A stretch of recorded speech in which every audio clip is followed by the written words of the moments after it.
ഈ പാതിരയ്ക്ക് ആരാ വാതിലിൽ മുട്ടുന്നേ? ഞാൻ ബാൽക്കണിയിലേക്ക് ഇറങ്ങി വീണ്ടും താഴേക്ക് നോക്കി. അവിടെ വെള്ളം തളം കെട്ടി നിന്നിരുന്നു. മഴ നനഞ്ഞ് അവശയായ ഒരു കൊടിച്ചിപ്പട്ടിയും ഒരു മനുഷ്യനുമില്ലാതെ ഒഴിഞ്ഞു കിടക്കുന്ന വഴികളും മാത്രം.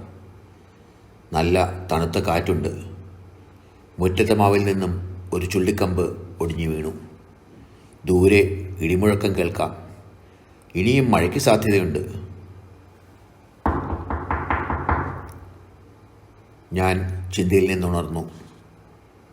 എൻ്റെ ഭാര്യയും മക്കളും നല്ല ഉറക്കത്തിലാണ്. ഞാൻ ആലോചിക്കുകയായിരുന്നു, ഈ മഴ പെയ്യുന്ന രാത്രിയിൽ ആരാണ് വാതിൽ മുട്ടുന്നത്? ടി വിയും ന്യൂസ് പേപ്പറും തുറന്നാൽ രാത്രികളിൽ വീടുകളിൽ ചെന്ന് മുട്ടി വിളിച്ച് കതക് തുറന്ന് പുറത്തു വരുന്ന വീട്ടുകാരെ തലയ്ക്കടിച്ച് വീഴ്ത്തി മോഷണം നടത്തുന്ന ഗുണ്ടകളെക്കുറിച്ചുള്ള വാർത്തകളാണ് മുഴുവനും. അവർ നമ്മളെ പുറത്തിറക്കാൻ പല വഴിയും ഉപയോഗിക്കും. 58 അരോഗദൃഢഗാത്രനായ എനിക്ക് അത്ര പേടിക്കേണ്ട കാര്യമുണ്ടോ? മനസ്സിലാരോ പറഞ്ഞു, വല്ല അത്യാവശ്യവുമായി വരുന്ന ഒരയൽക്കാരനാവുമോ? വീണ്ടും കോരിച്ചൊരിയുന്ന മഴ. കതകിന് പിന്നിൽ ഞാൻ സംശയിച്ച് ഇരുട്ടിൽ നിന്നു. ഞാൻ കട്ടിലിന് താഴെ വച്ചിരുന്ന ഇരുമ്പൊടി എടുത്തു. കതകിന് പിന്നിൽ പിടിച്ച് ലൈറ്റൊക്കെ ഇട്ട് പതുക്കെ കതക് തുറന്നു.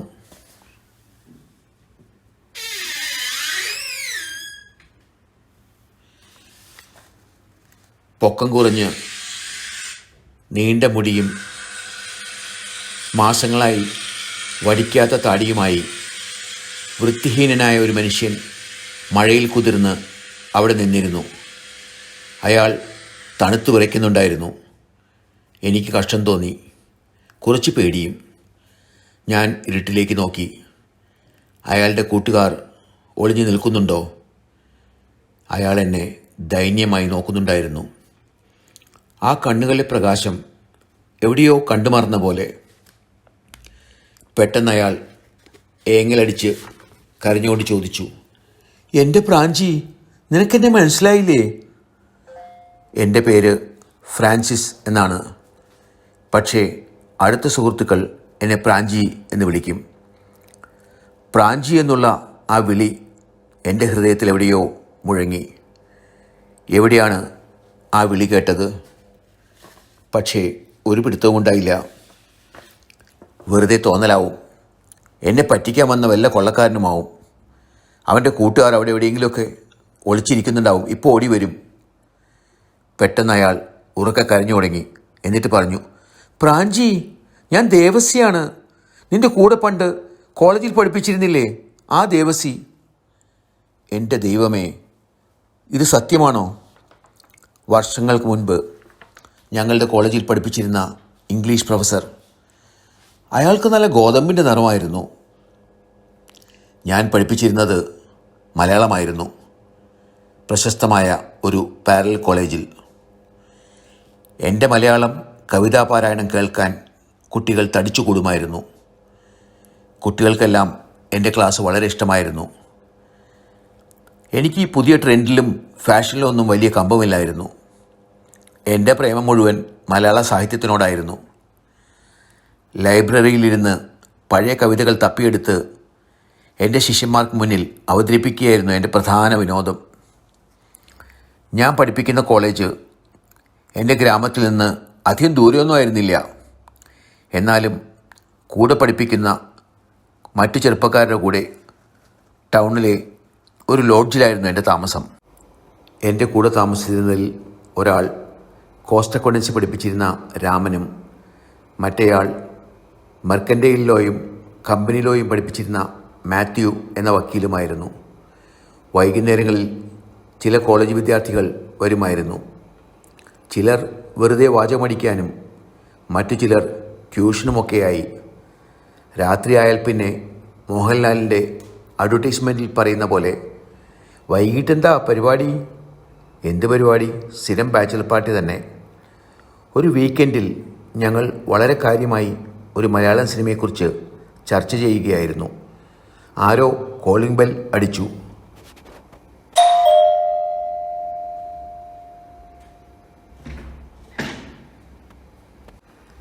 രാമൻ പോയി വാതിൽ തുറന്നു.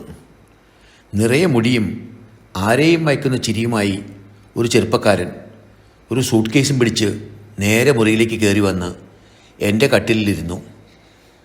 ഞാൻ ദേവസി പഞ്ഞിക്കാരൻ. അവൻ്റെ മട്ടും ഭാവവും തൻ്റെ ഇടവും ഞങ്ങളെ അത്ഭുതപ്പെടുത്തി. ഒരു പരിചയമില്ലാത്ത ആൾക്കാരുടെ മുറിയിൽ കയറി വന്ന് നേരെ ഒരാളുടെ കട്ടിലിരിക്കുക, എന്നിട്ട് വാചകമടിയും. ഞാൻ നിങ്ങളുടെ കോളേജിൽ പുതിയതായി ജോയിൻ ചെയ്ത ഇംഗ്ലീഷ് ലെക്ചററാണ്.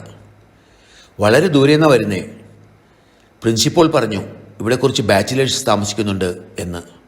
അതാ നേരെ ഇങ്ങോട്ട് പോന്നേ. അയാളുടെ പെട്ടി എൻ്റെ കട്ടിലിന് താഴെ വച്ച് എൻ്റെ തലേനെടുത്ത് പുറകിൽ ചാരി സുഖമായിട്ടിരുന്നു. അങ്ങനെ ഞങ്ങൾ കൂട്ടുതാമസക്കാരായി. കുറച്ച് ദിവസങ്ങൾക്കുള്ളിൽ ഞങ്ങൾ വളരെ അടുത്ത സുഹൃത്തുക്കളായി. ദേവസിക്ക് പിന്നെ നിമിഷങ്ങൾ മതി കൂട്ടുകാരുണ്ടാക്കാൻ. എല്ലാവർക്കും ഇഷ്ടമാവും അവൻ്റെ സ്വഭാവം. അയാളുടെ ഇംഗ്ലീഷിന് ഭയങ്കര സ്റ്റൈലായിരുന്നു. ഊട്ടിയിലെ ഏതോ റെസിഡൻഷ്യൽ സ്കൂളിൽ നിന്നാണ് അവൻ പഠിച്ചു വന്നത് എന്ന് കേട്ടിട്ടുണ്ട്. കോളേജിൽ കുട്ടികൾക്കൊക്കെ ഏറ്റവും ഇഷ്ടമുള്ള ടീച്ചറാവാൻ അയാൾക്ക് അധികം നാൾ വേണ്ടി വന്നില്ല. 2-3 വർഷങ്ങൾ കഴിഞ്ഞപ്പോഴേക്കും ദേവസി ഞങ്ങളോട് യാത്ര പറഞ്ഞു പോയി. അവന് ബോംബെയിലെ ഒരു നല്ല കോളേജിൽ ജോലി കിട്ടി. ഞങ്ങളവന് ഒരു യാത്രയപ്പൊക്കെ നൽകി അയച്ചു. കൂട്ടത്തിൽ ഒരാൾ രക്ഷപ്പെട്ടല്ലോ എന്ന സന്തോഷമായിരുന്നു. കാലം അതിൻ്റെ യാത്ര അനശ്യൂതം തുടർന്നു. ഞാനും ജീവിതത്തിലെ ഓരോ തത്രപ്പാടിൽ തിരക്കിലായിരുന്നു. എൻ്റെ ദ്വീപിൽ നിന്ന് ഞാനൊരു ഫെറി സർവീസ് ആരംഭിച്ചു. വലിയ കാശൊന്നും ഉണ്ടാക്കിയില്ലെങ്കിലും നല്ലൊരു വീട് പണിതു. കുട്ടികൾ 2 പേരും കോളേജിലായി. ദേവസിയുടെ തേങ്ങലുകൾ എന്നെ ഓർമ്മയിൽ നിന്ന് ഉണർത്തി. ഞാൻ പെട്ടെന്ന് അവനെ കെട്ടിപ്പിടിച്ചു. എൻ്റെ തൊണ്ടയിൽ എന്തോ തടയുന്ന പോലെ. അവൻ ഒരു സങ്കോചവുമില്ലാതെ എന്നോട് പറഞ്ഞു, പ്രാഞ്ചി, എനിക്ക് വിശക്കുന്നു, എന്തെങ്കിലും കഴിക്കാൻ താ. ഞങ്ങളുടെ സംസാരമെല്ലാം കേട്ട് എൻ്റെ ഭാര്യ അപ്പോഴേക്കും ഉണർന്നിരുന്നു. ഞങ്ങളപ്പോഴും കതകിന് വെളിയിൽ തന്നെ നിൽക്കുകയായിരുന്നു. ഞാൻ തിടുക്കത്തിൽ ദേവസിയെ അവൾക്ക് പരിചയപ്പെടുത്തി. അവളുടെ നോട്ടത്തിൽ ഇതെന്തൊരു മാരണമാണ് എന്നൊരു ചോദ്യം ഞാൻ കണ്ടു. ഒന്നും മിണ്ടാതെ ഫ്രിഡ്ജ് തുറന്ന് ഉണ്ടായിരുന്ന ഭക്ഷണം ചൂടാക്കി അവൾ വിളമ്പി. അവൻ ഒരക്ഷരം മിണ്ടാതെ അവസാനത്തെ വറ്റ് വരെ കഴിച്ചു. എന്നിട്ട് സോഫയിൽ ചുരുണ്ട് കിടന്നു. ഞാൻ കാലത്തെ ഫെറിയിലേക്ക് പോകുമ്പോൾ അവൻ നല്ല ഉറക്കമായിരുന്നു. അടുത്ത 2 ദിവസം അവൻ എഴുന്നേറ്റതേയില്ല. എൻ്റെ ഭാര്യയും മക്കളും പേടിയോടെ ഇടയ്ക്കിടയ്ക്ക് അവൻ്റെ അടുത്ത് ചെന്ന് അവൻ ശ്വസിക്കുന്നുണ്ടോ എന്ന് നോക്കുന്നുണ്ടായിരുന്നു. ഇടയ്ക്ക് എന്നെ നോക്കി അവൾ, ഈ പുലിവാലിൻ്റെ വല്ല ആവശ്യമുണ്ടോ എന്ന് ആംഗ്യരൂപേണ ചോദിക്കും. 3-ാം ദിവസം രാവിലെ അവൻ ഉണർന്നു. ആളാകെ ശാന്തനും സന്തോഷവാനുമായിരുന്നു പോലെ. ഞാൻ അവനെ അടുത്തുള്ള ബാർബർ ഷോപ്പിലേക്ക് കൂട്ടിക്കൊണ്ടുപോയി. മുടിയും താടിയുമെല്ലാം വെട്ടി ഒതുക്കിയപ്പോൾ ആളാകെ ഒരു ഐശ്വര്യം വന്ന പോലെ. വീട്ടിൽ ചെന്ന് വിസ്തരിച്ചൊരു കുളിയും കൂടി കഴിഞ്ഞപ്പോൾ പഴയ ദേവസിയുടെ ഒരകന്ന ബന്ധുവിൻ്റെ ഛായ തോന്നി. എന്നാലും അവനൊരു പ്രശ്നമുണ്ടായപ്പോൾ എന്നെ തേടി വന്നല്ലോ അവൻ. എനിക്കതിൽ സന്തോഷം തോന്നി. ഉച്ചഭക്ഷണം കഴിഞ്ഞ് ഞങ്ങൾ എൻ്റെ മുറിയിലിരിക്കുമ്പോൾ അവൻ്റെ കഥ പറയാൻ ഞാൻ തുടങ്ങി. അവൻ പണ്ടേ ആവശ്യമില്ലാത്ത കാര്യത്തിലെല്ലാം ചെന്ന് തലയിടുന്ന കൂട്ടത്തിലായിരുന്നു. ഭയങ്കര ജിജ്ഞാസയാണ്. ഞങ്ങളോട് യാത്ര പറഞ്ഞ് ബോംബെക്ക് പോയിട്ട് അവൻ അവിടുത്തെ ഒരു പ്രശസ്തമായ യൂണിവേഴ്സിറ്റിയിലാണ് ചേർന്നത്. അവിടെ അവൻ്റെ കഴിവ് കൊണ്ടവൻ പടിപടിയായി ഉയർന്നു. അവിടുന്ന് അവൻ PhD എടുത്തു. കൂടെ പഠിപ്പിക്കുന്ന ആൾക്കാർക്കും കുട്ടികൾക്കും എല്ലാം അവന് വലിയ ബഹുമാനവും സ്നേഹവും ഒക്കെയായിരുന്നു. അവൻ അവിടുത്തെ ഇംഗ്ലീഷ് ഡിപ്പാർട്ട്മെൻറ്റിൻ്റെ ഹെഡായി. ഒരു ദിവസം വൈകുന്നേരം കോളേജ് വിട്ട് അവൻ നടക്കാനിറങ്ങി. കുറച്ച് നടന്നപ്പോൾ ഒരു കാപ്പി കുടിക്കാം എന്ന് കരുതി മുന്നിൽ കണ്ട ഒരു വലിയ ഹോട്ടലിൽ കയറി. കാപ്പിയും ഒരു കടിയുമെല്ലാം കഴിച്ച് ഇറങ്ങുമ്പോഴാണ് അവൻ കണ്ടത്, ഒരു ഹാളിൽ എന്തോ പ്രസംഗം നടക്കുന്നു. നിറയെ ചെറുപ്പക്കാരിയ്ക്കുന്നു. കണ്ടപ്പോൾ ഒരു കൗതുകം തോന്നി. എന്താണ് എന്നറിയാൻ വാതിക്കൽ എത്തി നോക്കി. അവിടെ നിന്നിരുന്ന ഒരാൾ ഉടനെ വിളിച്ച് ഒരു കസേരയിൽ ഇരുത്തി. എന്താണ് സംഭവം എന്നറിയാൻ പ്രസംഗം ശ്രദ്ധിച്ചു തുടങ്ങിയപ്പോഴേക്കും പുറത്ത് ഭയങ്കര കോലാഹലം. ആരോ അകത്തേക്ക് ഓടിയെന്ന് പറഞ്ഞു, പോലീസ് പോലീസ്! എല്ലാവരും നാലുപാടും ഓടി.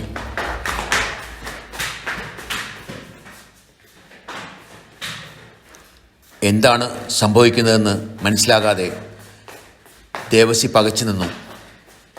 എവിടെ നിന്നോ ഒരു പോലീസുകാരൻ ഓടി വന്ന് ഷർട്ടിൽ കുത്തിപ്പിടിച്ച് അലറിക്കൊണ്ട് രണ്ട് പൊട്ടിച്ചു. പിന്നെ ആരൊക്കെയോ ഉപദ്രവിച്ചു. ഓർമ്മ വരുമ്പോൾ ഒരു ജയിൽ മുറിയിലായിരുന്നു.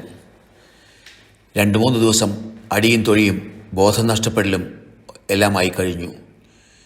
പിന്നെയാണ് മനസ്സിലായത്, ഖാലിസ്ഥാൻ തീവ്രവാദികളുടെ ഒരു സംഘടനാ മീറ്റിങ്ങിലാണ് ദേവസി ചെന്ന് കയറിയത്. അവരിൽ ഒരാളായി കണക്കാക്കിയാണ് അറസ്റ്റിലായത്. തൻ്റെ നിരപരാധിത്വം തെളിയിക്കാൻ വളരെ ശ്രമിച്ചു. പക്ഷേ ആരും കേൾക്കാൻ തയ്യാറായില്ല. കൂട്ടുകാരെയും ബന്ധുക്കളെയും എല്ലാം കോണ്ടാക്ട് ചെയ്യാൻ ശ്രമിച്ചു. പക്ഷേ എല്ലാവരും കൈയൊഴിഞ്ഞു. ഒരു തീവ്രവാദിയുമായി ബന്ധമുണ്ടെന്ന് പറയാൻ സ്വന്തം സഹോദരങ്ങൾ പോലും തയ്യാറായില്ല. കുറച്ച് ദിവസം കഴിഞ്ഞപ്പോൾ ഒരു പോലീസുകാരൻ കുറേശ്ശെ ദയയോടെയെല്ലാം പെരുമാറാൻ തുടങ്ങി.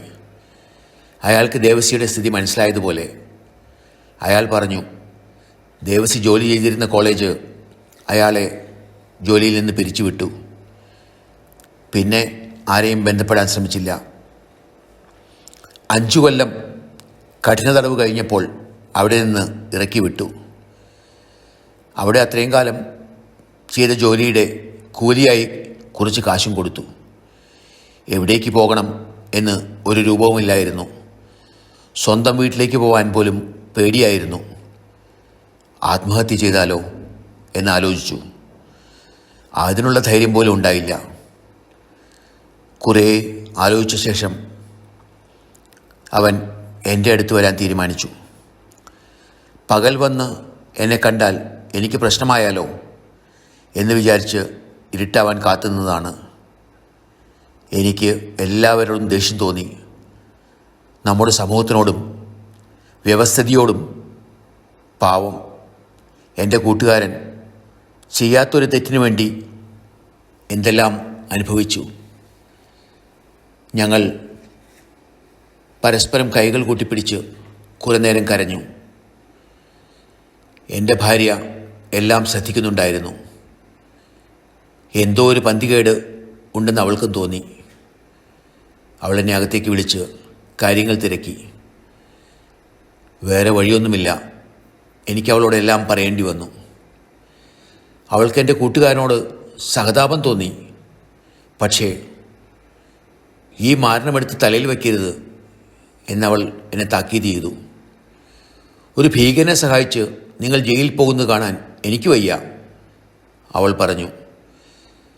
അവൻ ഭീകരനൊന്നുമല്ല, ഒന്നും അറിയാത്തൊരു പാവം മനുഷ്യനാണ്, ഞാൻ ദേഷ്യത്തിൽ പറഞ്ഞു. അവളൊന്ന് തണുത്തു. ശാന്തയായി എന്നോട് ഉപദേശസ്വരത്തിൽ പറഞ്ഞു,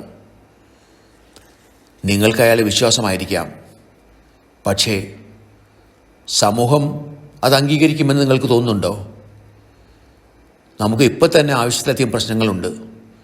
ഇനിയും പുതിയ പ്രശ്നങ്ങൾ കൂടി ഉണ്ടാക്കണോ? എനിക്ക് കരച്ചിൽ വന്നു.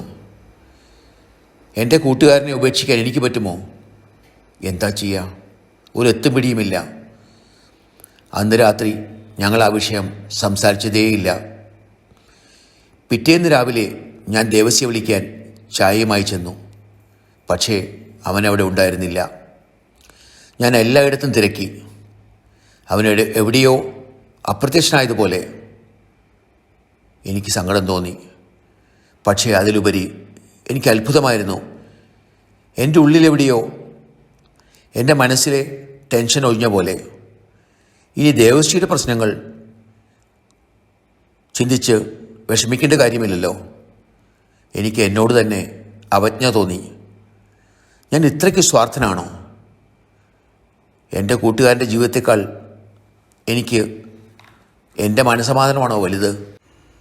പക്ഷേ ദേവസി പോകാതെ ഇവിടെ തന്നെ നിന്നിരുന്നുവെങ്കിൽ ഞാൻ എന്തു ചെയ്യുമായിരുന്നു? എനിക്ക് യാതൊരു എത്തുംപിടുത്തവുമില്ല. കാലം എല്ലാ മുറിവുകളെയും മായ്ക്കും എന്ന് പറയുന്നത് എത്ര ശരിയാണ്. ഞങ്ങൾ ദേവസിയെ മറന്നു. ജീവിതം പല വളവുകളും തിരിവുകളും കടന്ന് ഒഴുകിക്കൊണ്ടേയിരുന്നു. കുറച്ച് വർഷങ്ങൾക്ക് ശേഷം എനിക്ക് തപാലിൽ ഒരു എഴുത്ത് കിട്ടി. അയച്ചയാളുടെ പേരും മേൽവിലാസവും ഒന്നുമില്ല. കൈയക്ഷരം പരിചയമുള്ള പോലെ, എൻ്റെ ശരീരത്തിലൂടെ ഒരു മിന്നൽ പിണർ കടന്നുപോയ പോലെ. ആ എഴുത്ത് പൊട്ടിക്കാൻ എനിക്ക് സന്തോഷമാണോ പേടിയായിരുന്നോ തോന്നിയത് എന്ന് എനിക്കറിയില്ല. ഒടുവിൽ എങ്ങനെയോ ധൈര്യം സംഭരിച്ച് ഞാൻ ആ കത്ത് തുറന്നു.